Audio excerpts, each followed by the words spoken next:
Assalamualaikum warahmatullahi wabarakatuh. Salam sejahtera untuk kita semua. Salam sehat, salam semangat, dan salam bahagia selalu. Bapak Ibu, teman-teman para peserta pelatihan dasar pengendalian zoonosis dengan pendekatan One Health. Pada pertemuan hari ini saya akan menyampaikan kebijakan zoonosis dengan pendekatan One Health dari sektor kesehatan masyarakat. Bisa kita lihat di gambar ini menunjukkan berbagai penyakit emerging yang didata mulai tahun 1900-an. Di mana sebanyak 70% merupakan zoonosis. Penyakit menular potensial kejadian luar biasa atau KLB ini tidak hanya bakteri dan sebagainya, tapi justru lebih banyak yang emerging atau yang sifatnya dari zoonosis. Nah, penyakit ini tidak mengenal batas administrasi.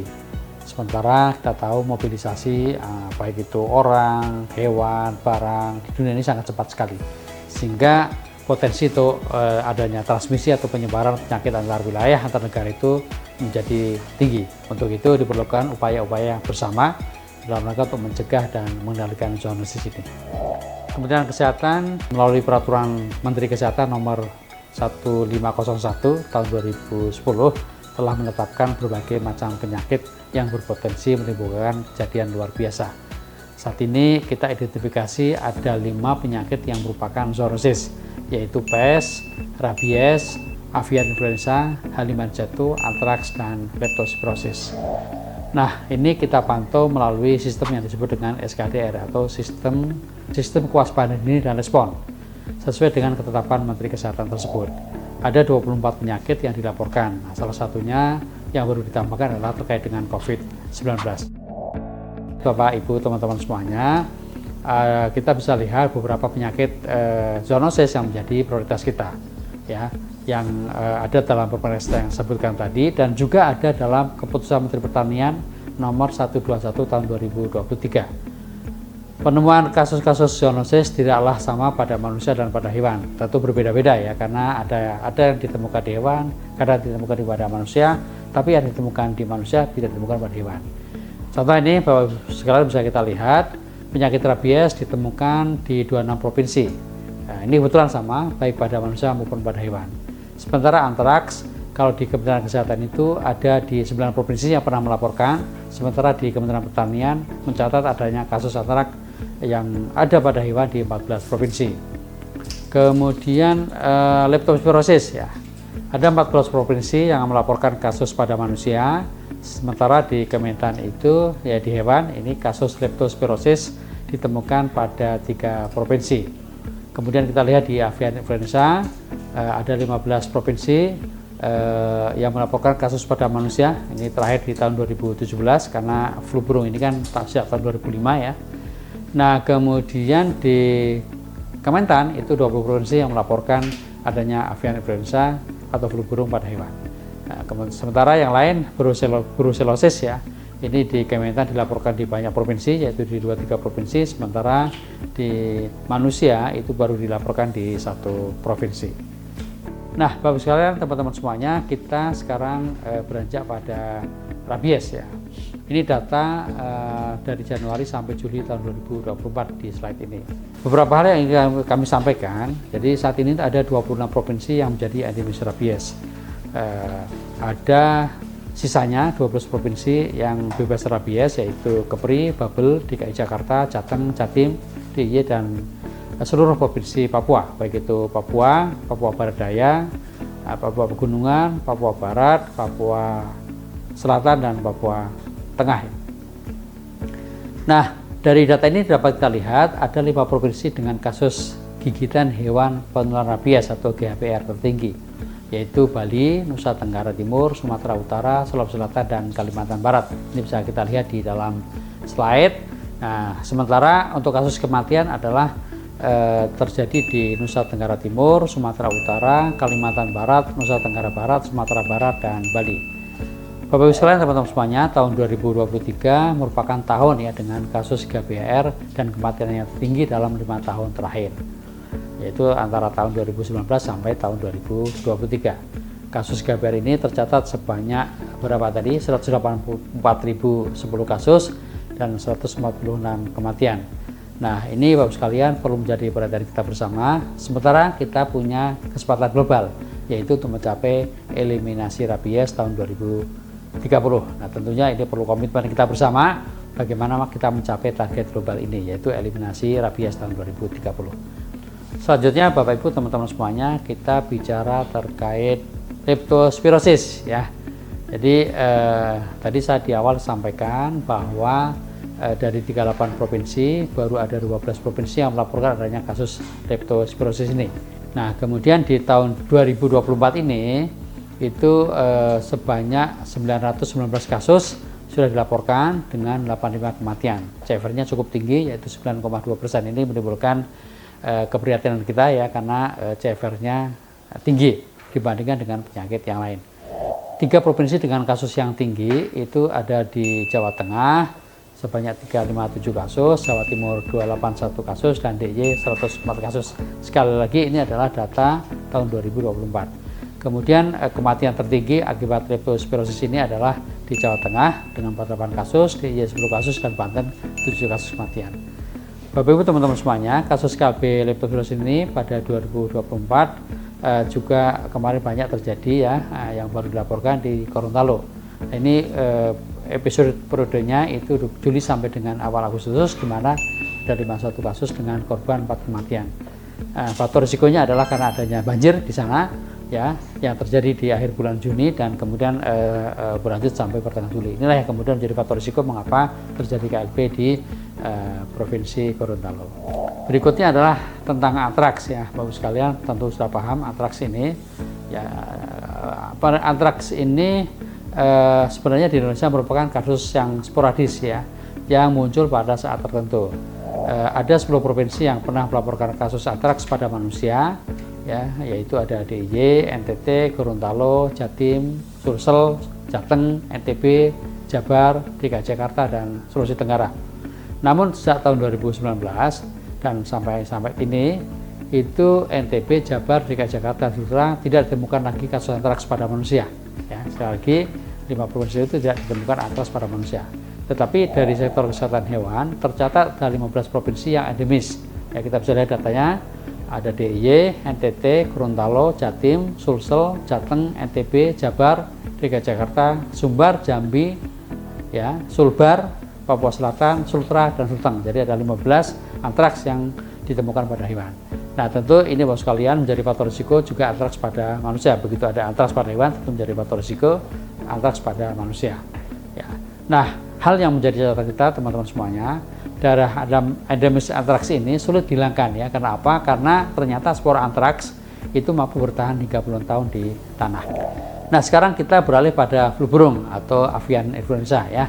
Ini dulu kasus pertama kita di tahun 2005 dan tetap kita lakukan pemantauan. Mengapa? Karena kasus flu burung ini bisa menjadi ancaman next pandemi atau pandemi berikutnya ya, karena virus avian influenza diduga mudah mengalami mutasi dan suatu kali bisa menjadi penyakit baru yang bisa menyebabkan pandemi. Nah, ini Bapak Ibu bisa kita lihat kasus flu burung Indonesia ya. Jadi antara tahun 2005 sampai 2017 itu dilaporkan sebanyak 200 kasus dengan 168 kematian. Jadi CFR-nya tinggi nih, sekitar 84%. Sekali lagi CFR-nya untuk kasus flu burung ini tinggi ya. Nah, Indonesia melaporkan kasus flu burung pada manusia terakhir pada 2017, yaitu 1 kasus dan meninggal kasusnya waktu itu, yaitu dari Kelungkung, Bali. Nah, antara tahun 2005 sampai 2024 ini kasus tersebar di 15 provinsi dan di 59 kabupaten kota, cukup banyak ya. Hingga kasus terakhir yang kita identifikasi itu penularan masih dari hewan ke manusia, khususnya hewan unggas kepada manusia. Jadi alhamdulillah belum terjadi penularan antar manusia ya. Nah, sekarang kita ke PES ya, Bapak sekalian teman-teman semuanya. PES ini sejak tahun 2007 kita tidak ada lagi kasus PES pada manusia ya, kita tidak menemukan lagi. Tahun 2019 Indonesia pernah mengajukan kepada WHO dan CDC, Communicable Disease Control di Amerika, untuk kita mencoba mendapatkan status bebas PES. Namun status yang diberikan adalah negara dengan risiko rendah. Sekali lagi bukan bebas, tapi negara dengan risiko rendah dan terlokalisir ya, karena memang ternyata masih ada faktor risikonya, yaitu pada tikus dan pinjal.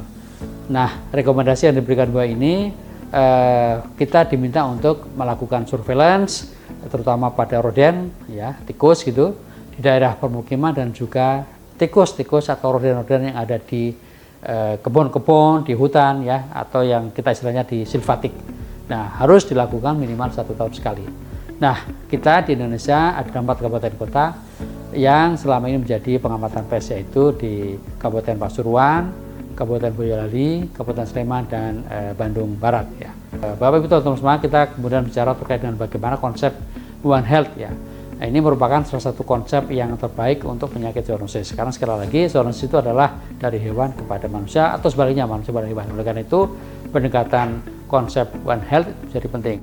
Nah, prinsip One Health ini Bapak Ibu teman-teman semuanya, itu kita mengakui harus saling ketergantungan. Kedua, mengedepankan koordinasi, komunikasi, kolaborasi, dan kepercayaan antar praktisi kesehatan.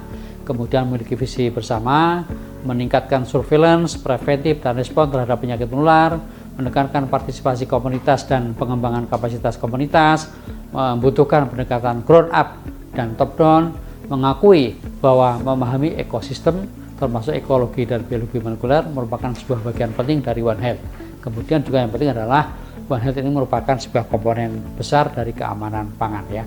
Jadi saya sebutkan bahwa ada 4 organisasi di dunia, ya, yang terlibat di One Health, yaitu WHO, kemudian WAH itu adalah World Organization Animal Health, kemudian ada UNEP, United Nations of Environmental Program, ya, kesehatan lingkungan, dan satu lagi adalah FAO, ya, Food and Agriculture Organization. Nah, bagaimana implementasi One Health di Indonesia? Bapak Ibu teman-teman semuanya, kita sudah bagus, ya, dan kita sangat antusias serta punya komitmen. Jadi Indonesia punya komitmen untuk menerapkan One Health. Jadi implementasinya kita sudah punya banyak regulasi. Ada Instruksi Presiden nomor 4 tahun 2019 tentang peningkatan kemampuan dalam mencegah, mendeteksi, dan merespon wabah penyakit, pandemi global, dan kedaruratan nuklir, biologi, dan kimia. Jadi ini Inpres nomor 4 2019. Kemudian juga ada Permendagri nomor 101 tahun 2012 tentang standar teknis pelayanan dasar pada standar pelayanan minimal sub urusan bencana daerah kabupaten kota. Kemudian ada Permenkes 1501 2010 yang tadi saya sebutkan di atas tentang jenis penyakit menular tertentu yang menimbulkan wabah dan upaya penanggulangannya. Kemudian ada Permentan nomor 237 tahun 2019 tentang penetapan zoonosis prioritas. Kemudian juga ada Permenko, ya, PMK nomor 7 2022 tentang pedoman pencegahan dan pengendalian zoonosis dan penyakit infeksi baru. Jadi kita sebenarnya punya banyak regulasi yang ini bisa memayungi implementasi zoonosis di Indonesia. Nah, teman-teman semuanya, Bapak Ibu yang saya hormati, kita kemudian bagaimana menerapkan regulasi itu melalui strategi, ya. Nah, kita di slide ini adalah strategi yang kita lakukan di Indonesia. Jadi strategi penanggulangan zoonosis dibangun melalui pendekatan One Health, ya. Jadi beberapa kementerian, ya, seperti Kementerian Kesehatan, Kementerian Pertanian, Kementerian Lingkungan Hidup dan Kehutanan, kita bersama-sama melaksanakan beberapa strategi dalam upaya penanggulangan zoonosis dengan pendekatan One Health. Yaitu apa? Melalui upaya pengendalian, lihat di slide, upaya surveillance, dan upaya penanganan kasus. Saya tidak akan bacakan satu persatu, tapi dapat dilihat bahwa yang warna merah itu adalah sektor kesehatan hewan, ya. Kemudian warna yang biru adalah dilakukan di sektor kesehatan. Nah, sedangkan yang hitam itu adalah bersama-sama. Jadi sekali lagi nanti bisa dibaca dengan terlebih lagi 3 upaya ini, baik itu pengendalian, surveillance, dan penanganan kasus, itu merupakan strategi dari penanggulangan zoonosis dengan pendekatan One Health. Ditambah satu lagi yaitu promosi kesehatan. Jadi ada 4, yaitu terkait dengan tadi pengendalian, surveillance, penanganan kasus, ditambah dengan promosi kesehatan, ya. Dan nanti bisa dilihat, ya. Jadi yang merah itu adalah Kementan, yang biru adalah Kemenkes, dan yang hitam dilakukan secara bersama-sama. Saya ingin menekankan bahwa promosi kesehatan itu penting karena ini bagian dari meningkatkan kepedulian atau awareness dari masyarakat. Bapak Ibu teman-teman semuanya, saya juga menyampaikan, jadi selain kita punya komitmen nasional, itu di global juga ada komitmen, ya, terkait dengan bagaimana kita mengendalikan zoonosis melalui pendekatan One Health. Tadi saya di slide sebelumnya saya ingin menekankan juga bahwa lintas sektor itu sangat penting, ya, karena sekali lagi penanganan penyakit zoonosis itu tidak hanya bisa dilakukan oleh 1 atau 2 sektor, tapi harus bersama-sama, ya. Oke. Nah, secara global yang saya sampaikan Bapak sekalian, itu kita juga dinilai oleh dunia global ya, oleh internasional. Bagaimana implementasi kita terkait dengan pengendalian zoonosis, yaitu melalui penilaian International Health Regulation atau IHR ya. Jadi zoonosis merupakan salah satu technical area ya dalam IHR. Nah, tahun lalu 2023 Indonesia melengkapi penilaian internasional IHR ini ya melalui JEE Joint External Evaluation yang bertujuan untuk menilai dan meninjau kemajuan kapasitas IHR, meliputi komponen pencegahan, deteksi, respon ya terhadap keadaan kedaruratan kesehatan masyarakat atau KKMMD di Indonesia, atau kalau di dunia disebut dengan Public Health Emergency of International Concern ya, PHIC, yang tentunya ini memiliki dampak ekonomi, sosial baik itu nasional maupun juga global.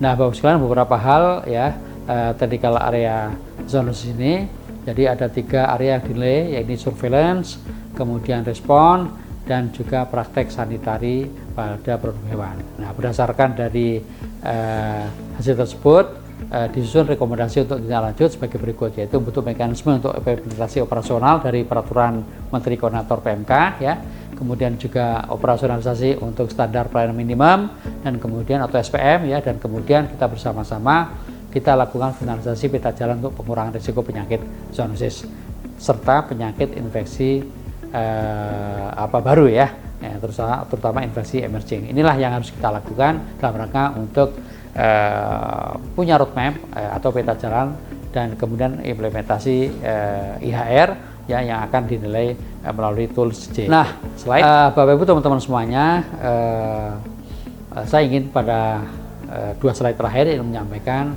apa sih yang menjadi concern kita. Jadi ini beberapa potensi penyebab epidemi atau pandemi di Indonesia itu bisa berasal dari patogen yang ada pada hewan ya. Jadi sebagai bagian dari upaya pencegahan dan pengendalian potensi kasus zoonosis dan penyakit infeksi baru di Indonesia ini, 3 sektor utama One Health, yaitu Kementerian Kesehatan, Kementerian Pertanian, dan Kementerian Lingkungan Hidup Kehutanan, dengan tentu dikoordinasi oleh Kemenko PMK dan juga kementerian lembaga lain sebagai bagian dari ini, itu kita sudah menetapkan ancaman penyakit zoonosis dan juga penyakit infeksi baru di Indonesia, yaitu beberapa diantaranya adalah virus zoonotik influenza, zoonotik coronavirus, kemudian rabies, antraks, leptospirosis, dan zoonotik tuberkulosis. Ini ada dalam slide ya, bisa dilihat. Dan ini Bapak sekalian, untuk zoonosis prioritas ini disusun melalui lokakarya One Health Zoonotic Disease Prioritization. Jadi bagaimana kita melakukan priorisasi pada penyakit zoonotik melalui One Health ya. Ini kita menekankan pentingnya kolaborasi multisektoral dalam penanganan penyakit zoonosis ya, atau penyakit infeksi emerging. Kemudian tentunya kita harapkan bahwa masing-masing sektor perlu menindaklanjuti dengan menetapkan pedoman pengendalian untuk semua zoonosis atau emerging infectious disease lainnya. Kemudian yang prioritas ini tentunya ya diprioritaskan, dan ini merupakan bagian dari strategi pengurangan risiko zoonosis atau emerging infectious disease. Nah, tetapi Bapak sekalian, tentu kita sekarang masih berjalan, saat ini masih dikembangkan oleh masing-masing sektor, tapi yang jelas bahwa kita punya komitmen dengan menetapkan ada 6 ancaman zoonosis yang prioritas di Indonesia. Baik, slide terakhir Bapak Ibu teman-teman semuanya, saya ingin mengakhiri materi saya pada hari ini dengan rangkuman kegiatan terkait kegiatan One Health yang telah dikerjakan di Indonesia dari tahun 2021 sampai saat ini. Jadi pada tahun 2021 Indonesia telah melaksanakan workshop One Health Zoonosis Disease Prioritization atau OHZDP ya, One Health Zoonotic Disease Prioritization lintas sektor ya dengan kementerian lembaga terkait, dan menghasilkan 6 penyakit zoonosis prioritas di Indonesia yang tadi sudah saya sebutkan di slide sebelumnya. Kemudian di tahun 2022 pada saat Indonesia sebagai presidensi G20, kita sudah menghasilkan The Lombok G20 One Health Policy Brief. Ini suatu kemajuan ya, di mana kita lead untuk konsep One Health di G20, di mana One Health ini menjadi bagian dari G20 Health Ministers Meeting ya, chair summary, di di tahun yang sama juga kita menerbitkan Permenko PMK nomor 7 2022 terkait dengan pembentukan tim koordinasi untuk zoonosis dan juga penyakit infeksi baru. Nah, dengan adanya Permenko PMK ini, pemerintah pusat dan pemerintah daerah didorong untuk membentuk tim koordinasi zoonosis dan penyakit infeksi baru di wilayah masing-masing.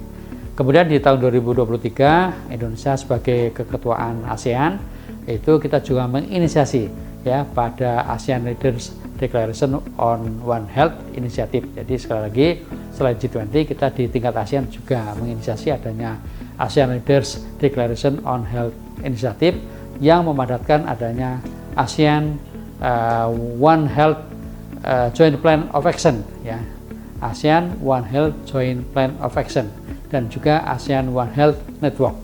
Ini adalah supaya ada jejaring di negara-negara ASEAN terkait dengan bagaimana kita menangani zoonosis antar negara.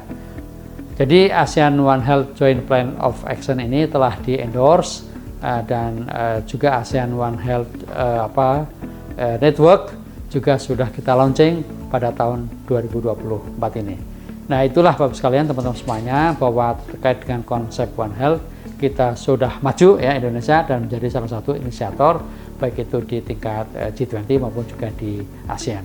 Nah, harapannya Bapak sekalian ke depan tentu dengan seperti ini di Indonesia juga implementasinya akan lebih baik. Dan sekali lagi bahwa kolaborasi antar kementerian lembaga, terutama kementerian lembaga inti, itu harus kita tingkatkan ke depannya. Sehingga kita harapkan dengan seperti itu, maka penyakit-penyakit dari zoonotic disease atau penyakit dari zoonosis maupun juga penyakit infeksi baru yang berkembang dari zoonosis ini bisa kita tekan dan tidak akan ada lagi ancaman pandemi. Harapannya seperti itu ya.